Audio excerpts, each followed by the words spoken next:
¿Ya está grabando? Sí.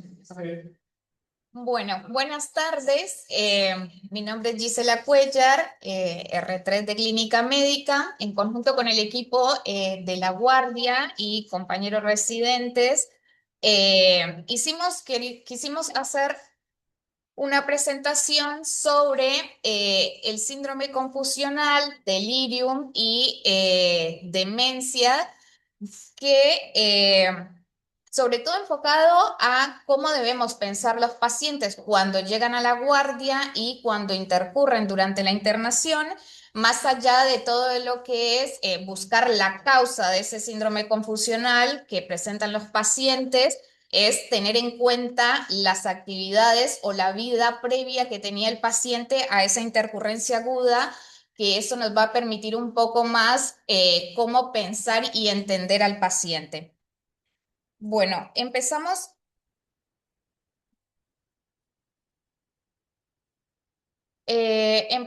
con unos casos clínicos. Tenemos un paciente masculino de 82 años que ingresa a la internación inicialmente por neumonía.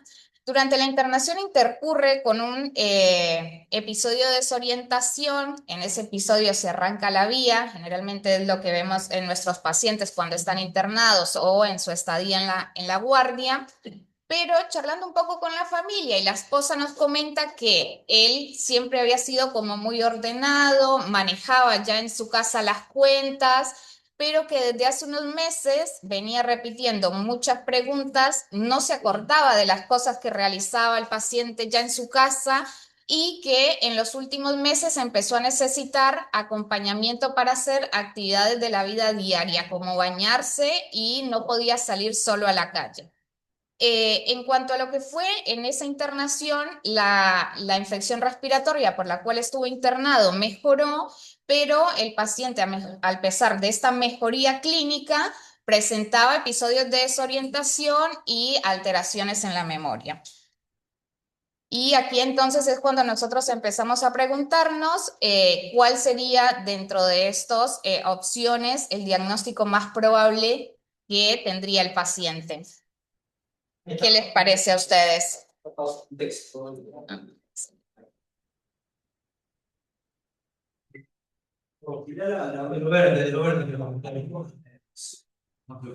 Ahí está. Alguien que se anime a responder por ahí con qué respuesta haría y por qué. Parece que tiene un delirio algo agudo, sobre algo bastante arreglo. No sé si mayor, pero Diría delirio se tocaron un menor, quizás. Ujú. Igual afecta las actividades de la vida diaria, entonces Sí. pasaría. La pregunta se hace dentro de la internación, ¿a qué tiempo de la internación? No, en realidad, o sea, claro, en la intercurrencia. Tenemos la intercurrencia aguda del paciente, pero también entendiendo que el paciente previo a esa internación ya presentaba algunas cosas a esto que nosotros solemos llamar queja cognitiva, pero que muchas veces no podemos definir bien a qué estamos llamando queja, y esto es más que nada como para poder interpretar bien el paciente. De igual forma, ahora vamos a desarrollar un poco más cada concepto. Bueno, aquí tenemos un paciente, como bien dijeron, que presenta delirium sobre un trastorno neurocognitivo mayor. Esto también es importante, que está dentro de la terminología que deberíamos empezar a usar, más allá de decir queja cognitiva o demás. Bueno, tenemos otro caso. Sinónimos, ¿no? Delirio es lo mismo que síndrome confusional. Sí. O sea, equivalente Sí, al síndrome confusional, ¿no? eso, ajá. Y neurocognitivo mayor sería equivalente a demencia. Son sinónimos. sí, se utiliza ahora actualmente el trastorno neurocognitivo mayor como diagnóstico, pero si lo que antes se llamaba demencia. Sí, es lo que vamos a charlar un poco también ahora. Bien, tenemos esta pacientita de 76 años que viene por una caída de su propia altura. Cuando ingresa está orientada en 3 esferas, tiene un poco el lenguaje enlentecido y estaba acompañada por su hijo, quien refiere que hace más o menos un año empezó a cambiar todas las actividades que ella realizaba en su casa, dejó de cocinar, se le olvidan las cosas y generalmente lo que decía es que no la dejan salir sola porque tuvo varios episodios en donde se perdió y no pudo regresar a la casa. Obviamente siempre el laboratorio y buscando las causas o posibles alteraciones, que en este caso no tenían nada llamativo en el laboratorio. ¿Y este caso qué les parece? Claro, en este caso no hay una interrupción, no cambió No, a su estado crónico. claro, no. La paciente llegó obviamente por la intercurrencia, o sea, la caída de propia altura, está orientada en 3 esferas, que digamos es para ella, digamos, es lo normal, y es el comentario que nos hace el hijo cuando se pregunta sobre las actividades que realizaba previo a la paciente a llegar a la guardia.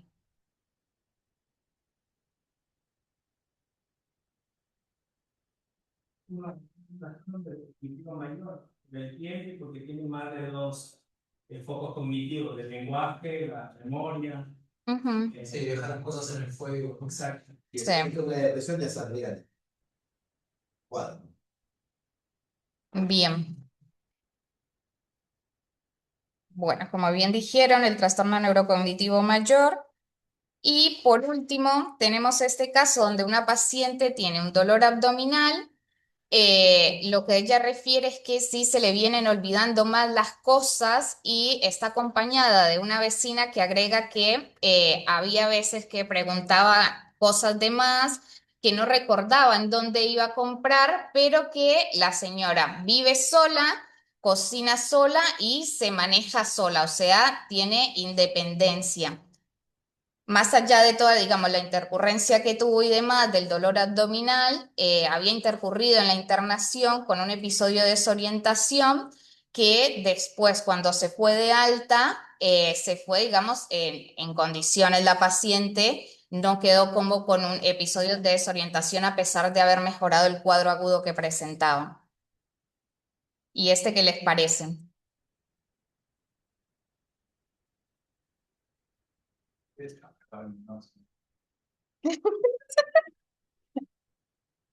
Bien, Está bien, pero bueno, no, pero no sé, tampoco que lo que parece es que tuvo un episodio de. sí. Podrías poner la opción de Diego. No, bueno, pero lo que cuenta ahí de. Claro, es más teniendo en cuenta, digamos, la independencia previa que tenía la paciente. Eh, Ahora, neurocognitivo menor es lo mismo que queja cognitiva, ¿no? No, deterioro cognitivo y la queja cognitiva debería ser el motivo Claro, es un síntoma, es un síntoma.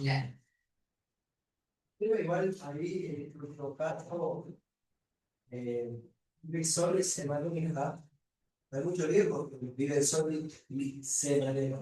Claro. Viven solo porque la circunstancia social lo obliga a no vivir solo, pero está demente y se maneja para él.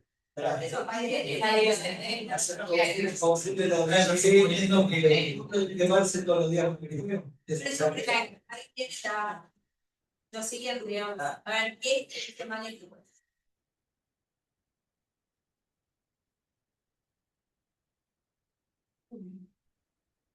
Ah,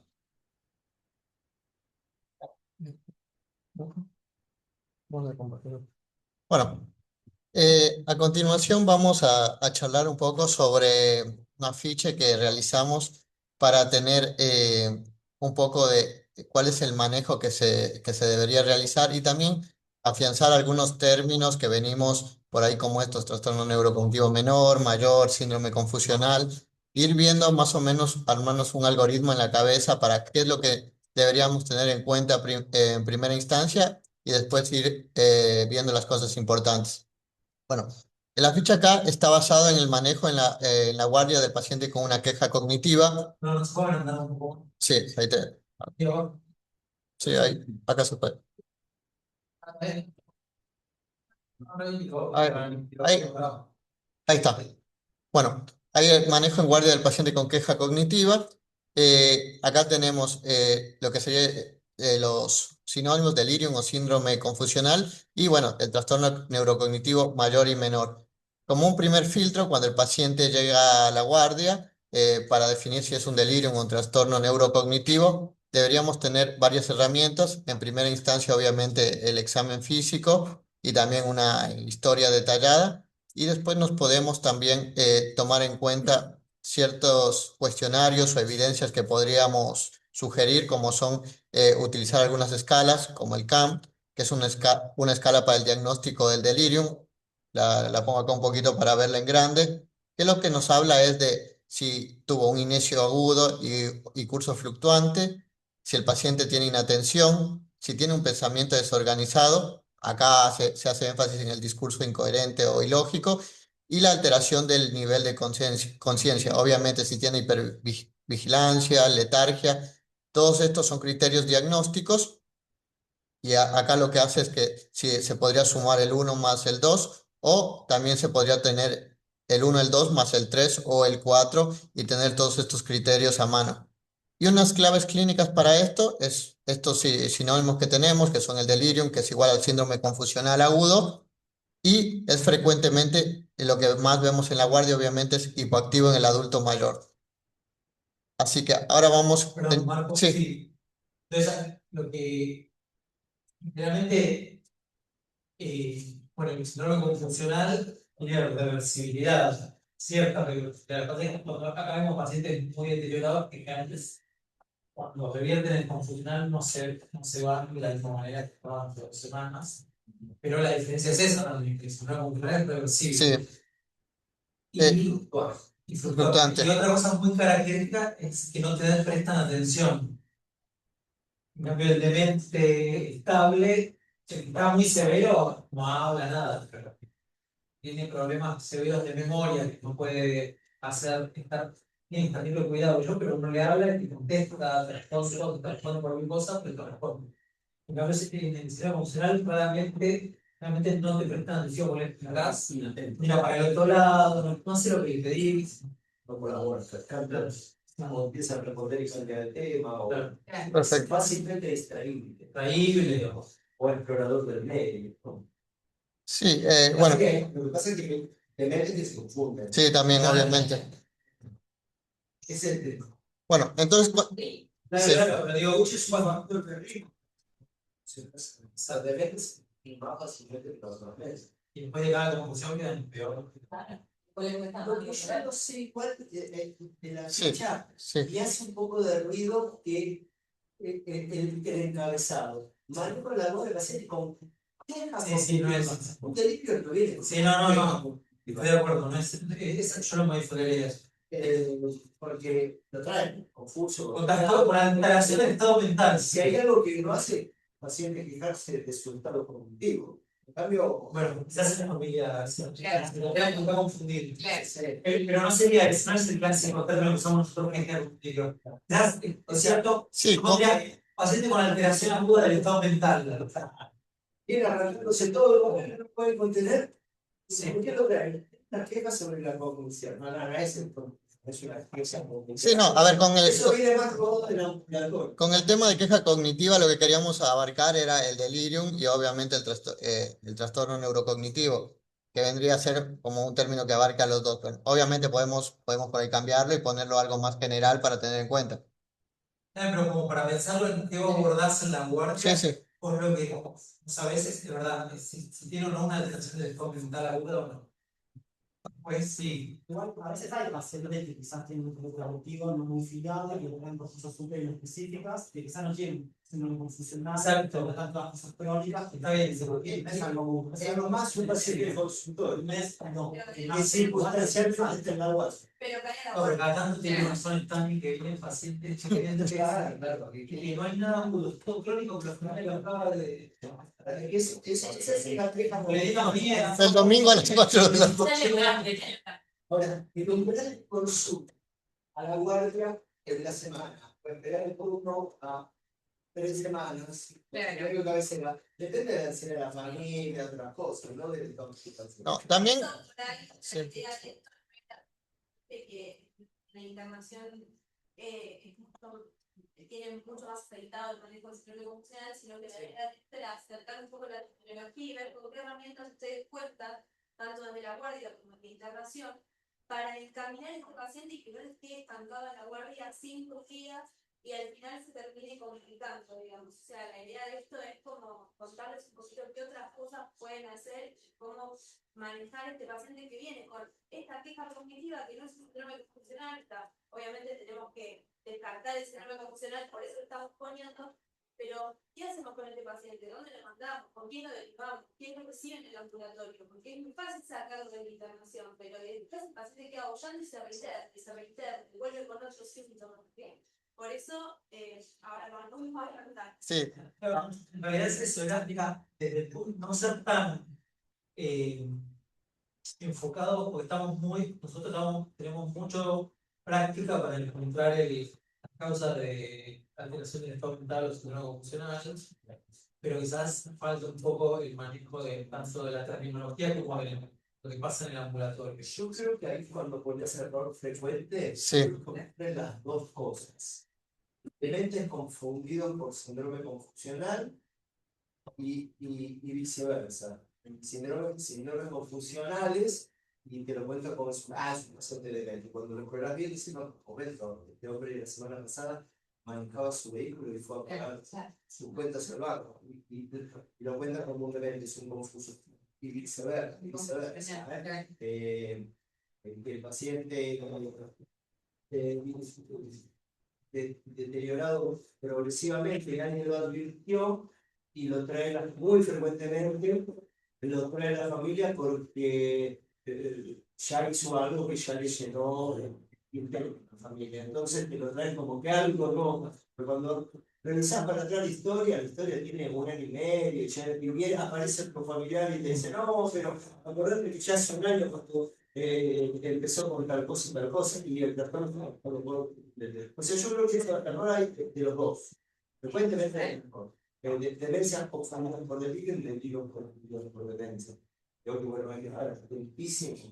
claro. Bueno, o sea, nosotros con las herramientas que tenemos que definir si, obviamente, como este cuestionario, el examen físico y demás que ahora vamos a ver, si es un delirium que se debe tratar como urgencia y si no, un trastorno neurocognitivo. Que bueno, ahí deberíamos también estudiar lo que decía Lucas, de cuándo viene, cómo comenzó estos síntomas, qué es lo que lo hizo cambiar en el último tiempo y estudiar las dos causas, ¿sí? Y bueno, las claves que venimos charlando es el delirio tiene inicio agudo, es fluctuante y es reversible, obviamente, y el trastorno neurocognitivo tiene un curso insidioso y progresivo. Es muy importante en la historia clínica tenerlo en cuenta. Y si es delirium, bueno, en esto creo que estamos un poquito más avesados nosotros, que es buscar las causas reversibles.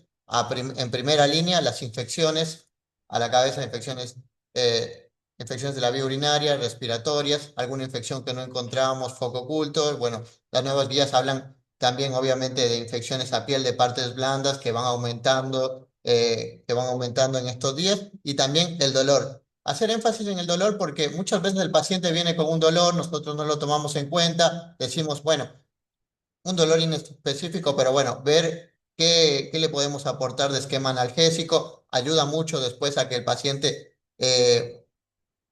se logre manejar el dolor y bueno, la deshidratación, la polifarmacia, que nosotros como, bueno, nosotros como en el consultorio y demás vemos la polifarmacia del paciente que viene con medicamentos que un médico le dejó para tal cosa, nunca se lo sacaron, otro médico fue agregando, tratar de ir limpiando los fármacos, de dejar solamente lo esencial. Bueno, en trastornos metabólicos, la hiponatremia, la cabeza, obviamente, la retención urinaria o fecal, si no tenemos un foco, obviamente, siempre, igual nosotros lo hacemos, hacer un eco bedside de a ver si no tiene un globo, un tacto rectal, ACV si creemos que presenta algún foco. Y bueno, esto también, que es muy importante, que lo estuvimos charlando, son cambios en el entorno de cuidadores y la rutina.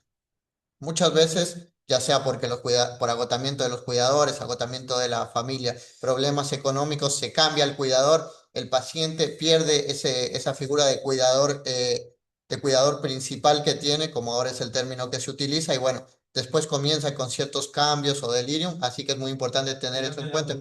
Sí. le cambian la rutina, la forma de tomar la medicación, así que hay que tomar en cuenta.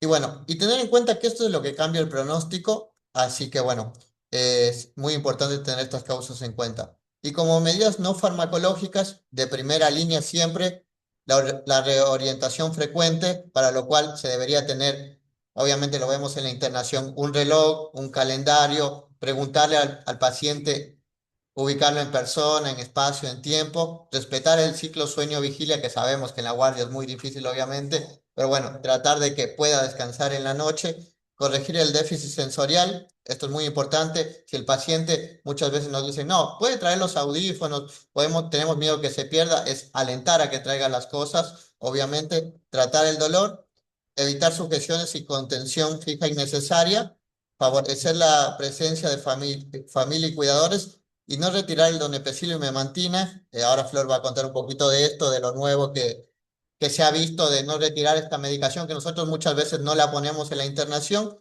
Estas medidas se han demostrado que son eficaces, seguras y reducen el tiempo hospitalario, el reingreso y la morbimortalidad, que es lo más importante que podemos aportarle al paciente. Y bueno, si vemos una agitación, definir la gravedad, si es leve o moderada, continuar con medidas no farmacológicas y si es severa con riesgo inmediato para sí o terceros, considerar manejo farmacológico.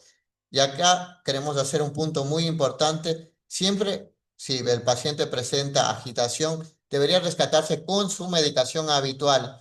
Si el paciente usa quetiapina, se debería utilizar quetiapina. Si usa risperidona, se debería utilizar risperidona. Y de ahí ir, obviamente, escalando a otras medidas. Se puede utilizar el haloperidol, que es habitual en la guardia, por vía oral lo conocemos en gotas, y en todo caso, si no responde o no tenemos la vía oral por vía endovenosa, y no usar benzodiazepinas en ningún momento, salvo pacientes con abstinencia alcohólica o algún otro tipo de abstinencia. Y el punto crítico, medicar solo si hay riesgo real, no por incomodidad del equipo. Y bueno, si no es delirium, tenemos que evaluar un trastorno neurocognitivo. ¿Cómo lo hacemos? Con una historia clínica donde se puede revisar algún estudio por imágenes, si tiene una tomografía, en especial una resonancia, y también revisar si tiene el paciente una evaluación cognitiva previa. Y bueno, lo que hablamos aquí, acá se puede hacer un interrogatorio al cuidador principal y averiguar sobre la rutina del paciente. Si tenemos alguno de estos elementos, más una evaluación funcional del adulto mayor, deberíamos realizar un test cognitivo para definir si tiene la funcionalidad conservada y sería un trastorno cognitivo menor, o si tiene alguna funcionalidad alterada y sería un trastorno cognitivo mayor. Todo esto, o sea, es una suma de cosas, revisar la historia clínica, hacer una evaluación funcional y un test que nos permita diferenciar entre un trastorno neurocognitivo mayor y menor. Y acá, como en la guardia, lo que queremos hacer énfasis es en no sobrepedir cosas, un laboratorio dirigido, un ionograma, función renal, un hemograma y también, obviamente, si es una anemia, una vitamina B12. La TSH no se debería utilizar por guardia salvo en algunos casos y serologías para ETS, que se ve que nosotros generalmente en adultos mayores no las pedimos, pero debería pedirse sí o sí. Y según la sospecha clínica se puede agregar algo. Y la imagen solo está indicada en focalidad neurológica, un inicio agudo sin causa clara, un traumatismo obviamente, sospecha de un traumatismo en paciente anticoagulado y un déficit neurocognitivo nuevo que no lo tenía el paciente. Y lo que se debería evitar sí o sí es pedir una tomografía de resonancia por un protocolo si no cambia la pregunta.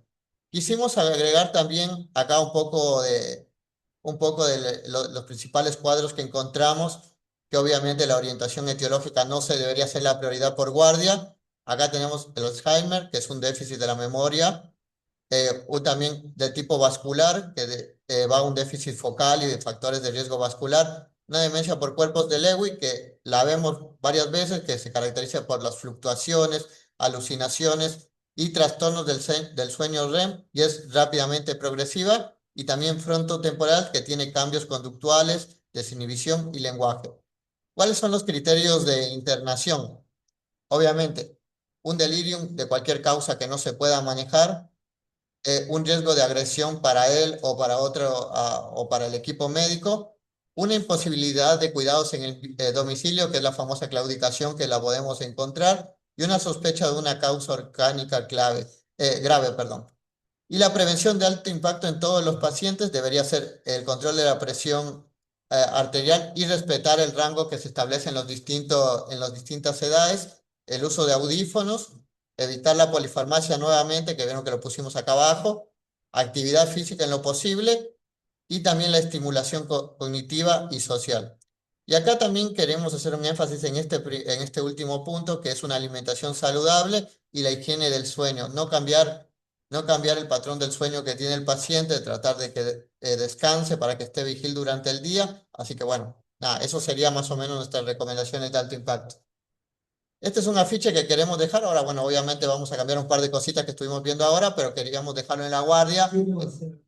Sí, Tiene trabajo cívico, sí. pero con asignar a un paciente que tiene demencia cuando tiene en realidad enfermedades combinadas.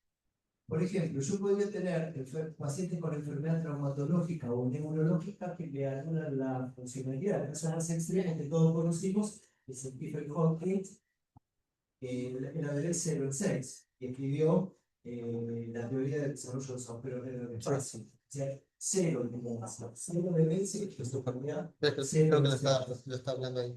pero si llegara un caso tan usted, vos se podría tener pacientes de ortopedia, enfermedad vascular, enfermedad traumatológica, enfermedad isquémica, polineuropatía, y deteriora mucho la funcionalidad y no está tan demente. La evaluación neurocognitiva es relativamente buena, tiene algunos déficits, pero la funcionalidad es muy mal.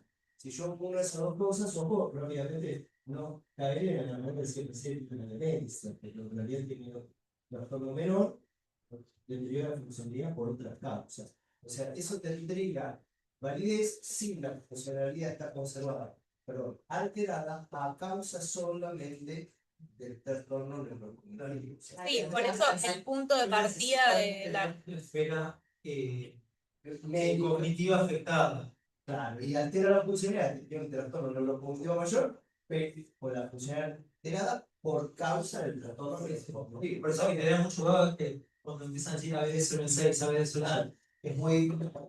Sirve para hablar de ancianos dementes, sirve para hablar. Si yo le calculo el ABD a un chico de 25 años que tiene una meningitis a meningococo, ¿cuál es el ABD? Usando la meningitis a meningococo en coma. ¿En serio?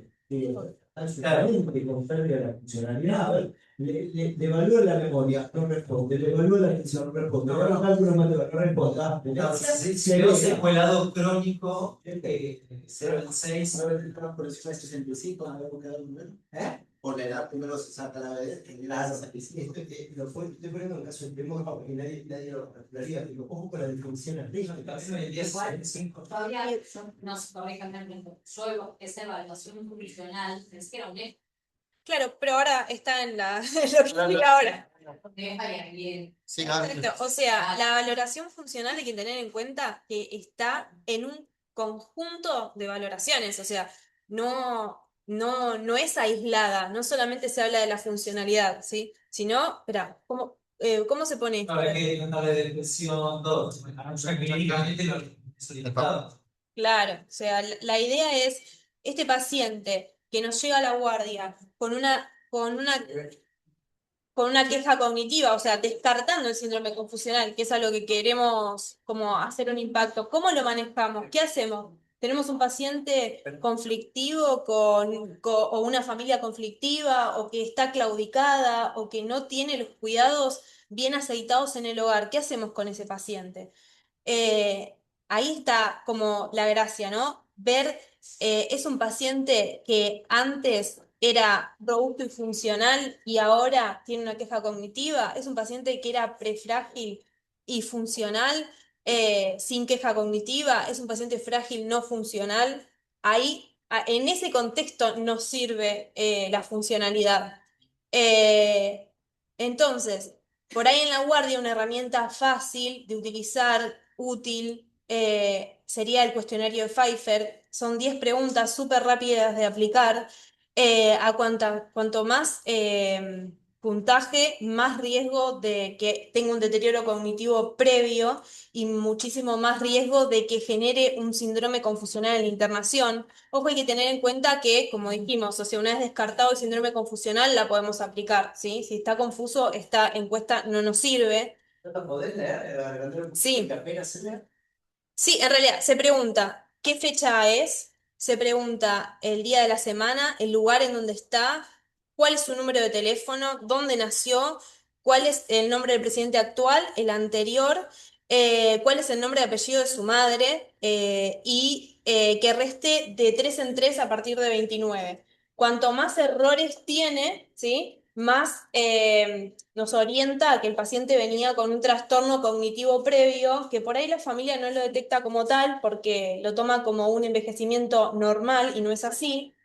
Eh, y nos alerta de que ese paciente, por ejemplo, no sé, iba caminando por Sí, una falla punto por cada. Es súper fácil y sencillo de aplicar.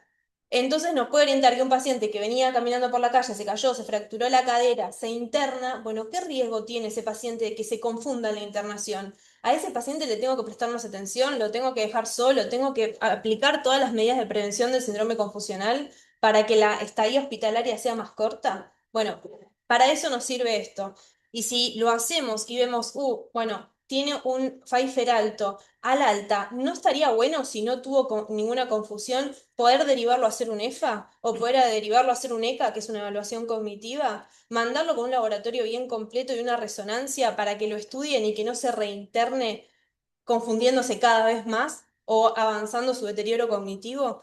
Entonces, esto está bueno como en un primer vistazo amarse la imagen de qué paciente teníamos para ver a dónde lo vamos a mandar al momento del alta, ¿sí?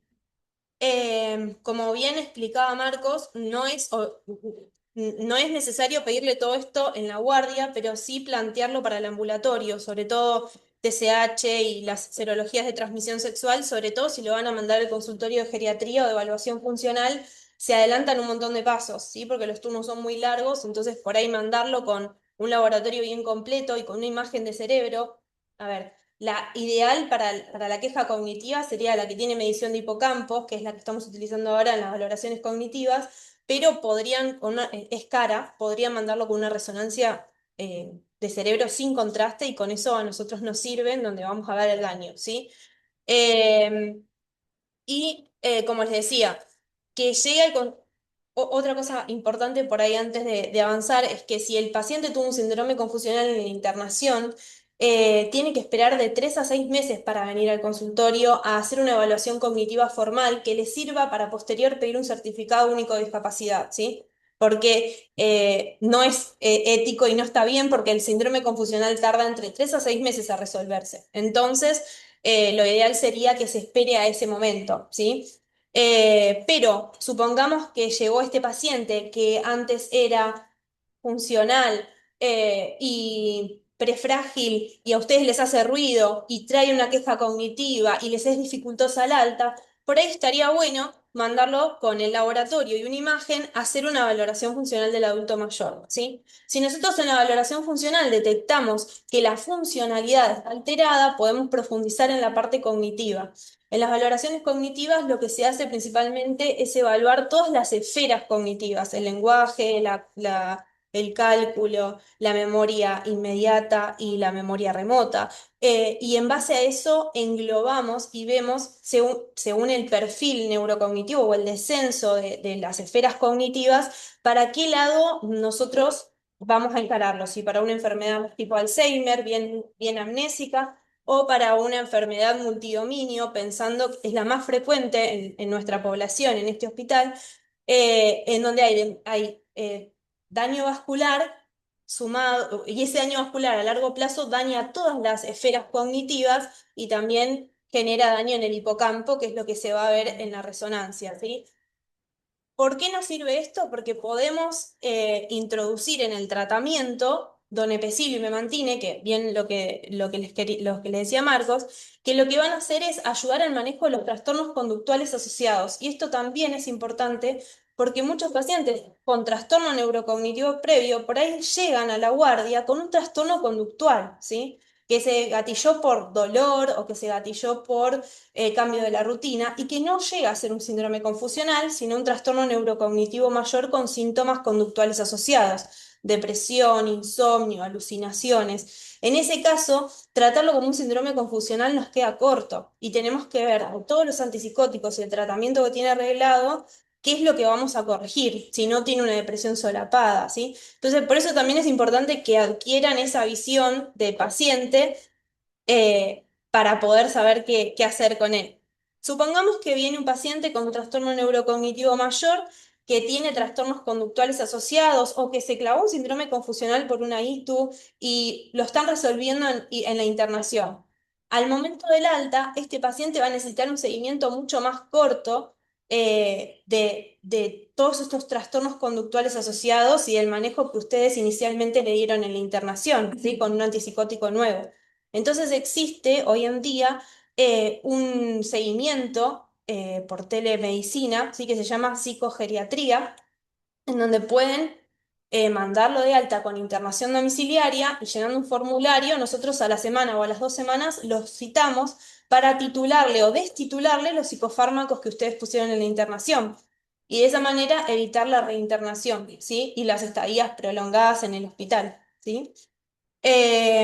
Así que bueno, más que nada, la idea era, lo que habíamos hablado conjunto es hablar un poco de la terminología que se está utilizando en geriatría actualmente para los trastornos neurocognitivos y entender que no es lo mismo un paciente con síndrome confusional en la guardia que viene de un envejecimiento saludable, teniendo una queja cognitiva previa o teniendo un trastorno neurocognitivo mayor previo, que el manejo es distinto y que bueno, que el éxito no solo está en tratar la infección aguda, sino en saber orientar al paciente a qué camino del ambulatorio necesita llegar para disminuir las reinternaciones y la mortalidad. ¿Sí? También yo quería aclarar que a veces queda mucha confusión entre los términos. Ujú. Que el paciente en el ambulatorio que tiene queja cognitiva puede tener, después de algunos test, uno puede llegar a la conclusión de que tiene olvidos fisiológicos propios de la edad Claro. y se queda ahí siempre. Ujú, Otros tienen trastorno neurocognitivo menor o deterioro cognitivo leve, ujú, que si querés después si puedes explicar un poco esos pacientes, y ujú, se quedan ahí también, no avanzan, ujú. y después viene la demencia o el neurocognitivo mayor. Y lo que yo a veces vemos en la web es que el paciente tiene historia clínica hace 5 años de deterioro cognitivo leve, y usted le hace la historia clínica y pone el deterioro cognitivo leve y hace como 1 año que ya está en demencia, no hace nada solo, está ayudado para todo y vamos subestimando, o aparando, no reconociendo una situación que la familia no termina de entender. Otro comentario importante es se terminamos de poner trastorno cognitivo no filial. Ah, sí, exactamente. Arritmia no filial. Claro, no filial, no. Ser vivo no filial. ¿Entienden lo que es el filial? Sí, sí. Lo que hace en este filiado son 3 minutos más de interrogatorio.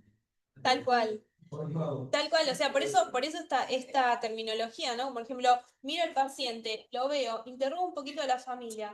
El paciente tiene caída la sabe de I por algo cognitivo, ¿no? Obviamente. En ese paciente estamos hablando, no en otro. Y si las tiene caídas, bueno, es un trastorno neurocognitivo mayor. Nadie les va a decir que no, ¿no? Entonces, en ese trastorno neurocognitivo mayor, después si es nésico o no nésico, si, qué esfera tiene, eso después lo podemos ver. Acá lo importante es que ese paciente necesita otros cuidados al alta. ¿Para qué nos sirve clasificar a este paciente? Para saber qué tratamiento darle, con qué mandarlo de alta, qué medicamentos no le tendremos que dar y qué seguimiento tiene que tener para evitar que esté mucho tiempo en el hospital y que se reinterne. Esa Los filiados terminan de asumir la situación del paciente obvio. y es verdad, uno tiene miedo, no le estoy diciendo a este que es un demente y en realidad le agarró un prión y no sé cómo. Bueno, a ver, puede ser el 1%, porque realmente las cosas cierran todos. Claro. Es que da igual si es por Alzheimer, vascular, Sí, sí. priones o por lo que sea, Claro. porque en la clasificación no se ve la causa, lo que se ve es qué fenotipo tiene ese paciente, digamos. O sea, no puede hacer esto, no puede hacer lo otro, es un trastorno neurocognitivo mayor. Después, neurólogo, psiquiatría, geriatría, se encargará de encontrar la causa. O si ustedes tienen ganas, también. Pero lo importante es poner en dónde está parado el paciente. Sí, ¿Sí? sí, claro, podemos hablar del leve. Nos pasa mucho. También contarnos un poquito cuántas visitas son si uno manda a EFA un paciente, cuántas veces va y qué se hace. Más o menos Bien. consulta. A ver, respondo primero la de Lucas, que es más corta. En la evaluación funcional del adulto mayor, lo que se hace es evaluar todos los posibles o síndromes geriátricos que pueda tener el paciente, ¿sí? Entonces, se evalúan caídas, desnutrición, sarcopenia, trastornos neurocognitivos, depresión o trastornos del ánimo o ansiedad. Es una consulta de 1 hora, hay 6 meses de demora aproximadamente para EFA, y en esa, que por eso pueden contactarme, igual se maneja la agenda, en esa hora se plantean todos los síndromes geriátricos y cómo uno sugiere de tratarlos, ¿está bien? La idea es que el geriatra pueda poner un plan de tratamiento y trabajar en conjunto con clínica o con el médico de cabecera para que lo vea más asiduamente. Si en la valoración funcional uno considera que tiene que recitarlo para dar un diagnóstico porque le quiere pedir un laboratorio o una resonancia, se lo recita a otra agenda que se llama valoración funcional seguimiento, ¿sí? Que eso lo maneja cada geriatra, digamos. La idea es verlos una vez y que el manejo sea en conjunto con el médico de cabecera. No es que ustedes van a mandar al médico a geriatría y se lo queda el geriatra. Y en la son los exámenes de una batería de test. ¿Cómo? En la práctica, Sí. esa consulta que son una batería de test enormes que las hace el familiar o el investigador, puede pasar que no está tan mal. No, los hago, por ejemplo, en mi consultorio los hago yo. Lo tomas vos. Los tomo yo, exactamente. Es 1 hora de test, ¿sí? Se toma el test del reloj, se toma un mini mental, se toma una prueba de memoria en donde se le hace memorizar cuatro palabras. Bueno, una prueba de memoria, la guarda de Luria, similitud, o sea, y otras esferas cognitivas. Es una batería bastante larga.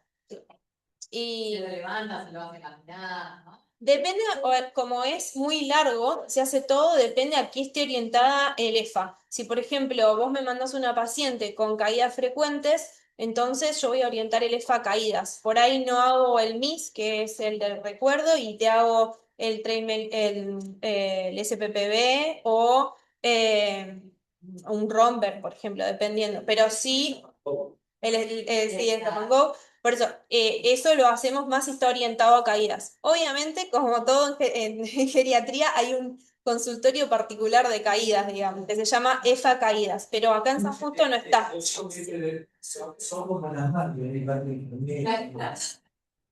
Pero no, acá en San Justo, como no hay de caídas, lo hacemos nosotros. Exactamente. Y después, si nosotros consideramos, si viene por queja cognitiva, hacemos toda la batería de cognitivo. Si consideramos que necesita una valoración cognitiva en el central, lo derivamos, sobre todo cuando sospechamos que es un Alzheimer puro, ¿sí? Y que ese paciente se puede beneficiar de algún protocolo que están llevando a cabo allá en el central. ¿Sí? Si no, lo medicamos nosotros, ¿sí? Y con respecto al deterioro cognitivo leve, por lo general es un paciente funcional, ¿sí? O sea, el trastorno neurocognitivo mayor es un adulto mayor funcional que hace todo en su casa, que tiene, o sea, puede comprar, puede pagar, puede salir a la calle solo, se maneja solo, pero que tiene muy bajo nivel de instrucción, sí, fue muy poco tiempo al colegio o, digamos, por lo general en nuestra población, todos italianos, y entonces no llegan a cumplir, digamos, como el límite inferior de los test, ¿sí? Y se ve que hay como una queja cognitiva, o por ejemplo, pacientes que no han leído mucho, que no tienen que siempre se dedicaron a una sola cosa, ¿viste? Como, Eso es un falso test. no es un falso positivo. No, Claro. Es en el no está afectado. sino que el test está muy elevado para su grado de instrucción escolar. No porque los test están estandarizados por edad y por nivel de instrucción, Ah. pero están corregidos por baremos. Está bien, pero no pasó loco. Está bien, pero si vos decís porque el paciente llegó a los 70 años, un día le pasó algo.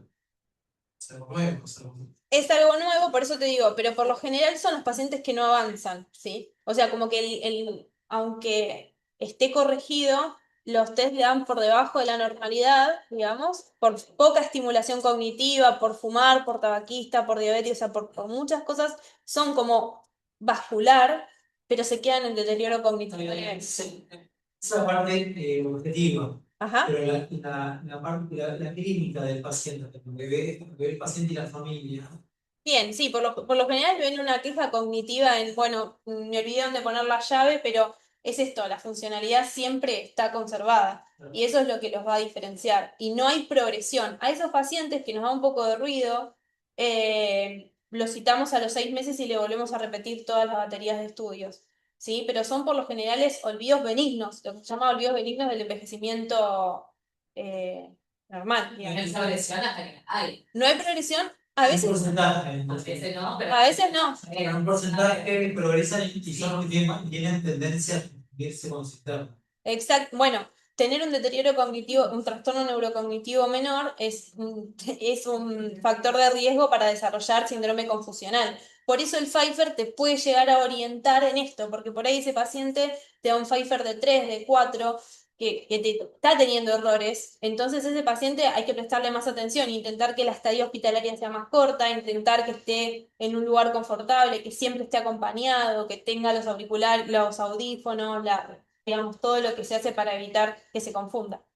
Repasándolo, son 3 las categorías, o 4, normal, olvido benigno de la vejez, deterioro cognitivo mínimo, No. trastorno cognitivo menor, Sí. trastorno cognitivo mayor. Diferenciando los dos del medio, los dos de los extremos son fáciles, la pregunta es los dos de los del medio. Sí. El olvido benigno de la vejez, claramente el paciente viene con la queja cognitiva, se olvida las cosas, todo por lo menos para allá, no olvida las cosas, pero sometido a los test más normal y el segundo da mínimamente alterado. Exactamente. Y aparte una cosa, Uno de los dos altera la funcionalidad como si el último es para él. exactamente, y una cosa muy importante que lo acabaste de nombrar, el paciente que tiene una queja cognitiva patológica no se acuerda que tiene la queja cognitiva patológica. O sea, un paciente que dice, yo estoy preocupado porque me olvido la llave, preocupado porque, bueno, ese paciente Pero bueno, pero una estadía inicial ya de deterioro mayor o demencia leve, el paciente tiene cierta opción. tiene noción, pero no se preocupa tanto, digamos. Como que en el momento se olvida que se olvida, por decirlo de una manera. Y otra cosa importante que en el envejecimiento saludable y en el mínimo del olvido benigno, también hay que borrar trastornos del ánimo, porque muchos pacientes son ansiosos o depresivos y la depresión y la ansiedad funcionan como una niebla en el momento del almacenamiento de la información. Entonces hay muchas mujeres que ponen el lavarropa, abren la canilla, van a abrir la puerta porque les tocaron el timbre y se dejaron la hornalla prendida, pero en un contexto, siempre hay que contextualizar esa queja cognitiva. Y ahí cuando iniciamos algún antidepresivo, que para esta edad los mejores, dependiendo si tiene insomnio o no, pueden ser escitalopram o mirtazapina, se borra esa niebla que no permite llegar al hipocampo y mejora la queja cognitiva, digamos. Está bueno por ahí, antes de dar un antipsicótico, probar con un antidepresivo. Bueno, los espero en el consultorio.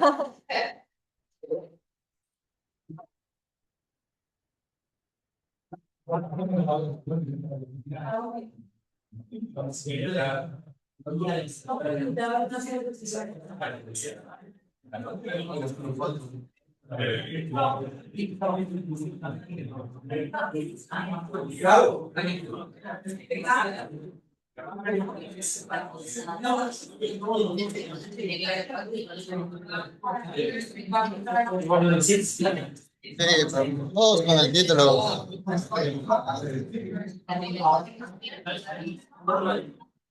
Como bien. Sí, todo bueno, sí. Vamos a tomar una foto con el título, ¿no? Sí. No,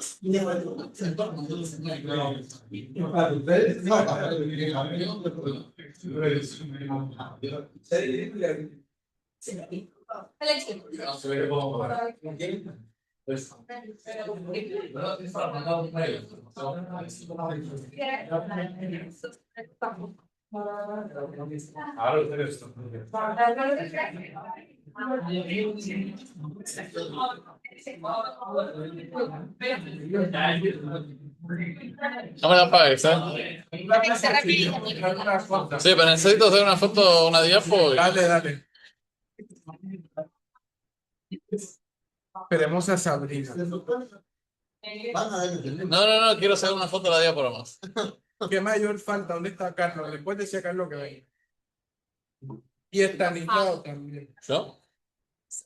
Espera, no digas, no hables de dónde se va esto. Sino que creo que lo que me tengo que decir es muy serio, entonces.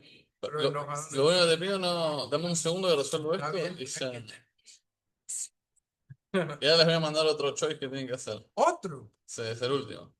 Bueno. ¿Cómo mierda se llama nativo? Una hoja membretada. ¿Qué haces con una hoja membretada? Cosas. Está membreteada con el nombre de. ¿Respeta?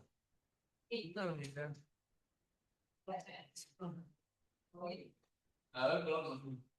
Correte, Mayumi. No, tengo que hablar. No, solo necesito sacar una foto de esto y ya. ¿En serio? Ah, para decir que diste el Ateneo. Listo. ¿Verdad? Sacando. Ahorita le. Sí, Ron, nunca gustaste esto. No. No. No.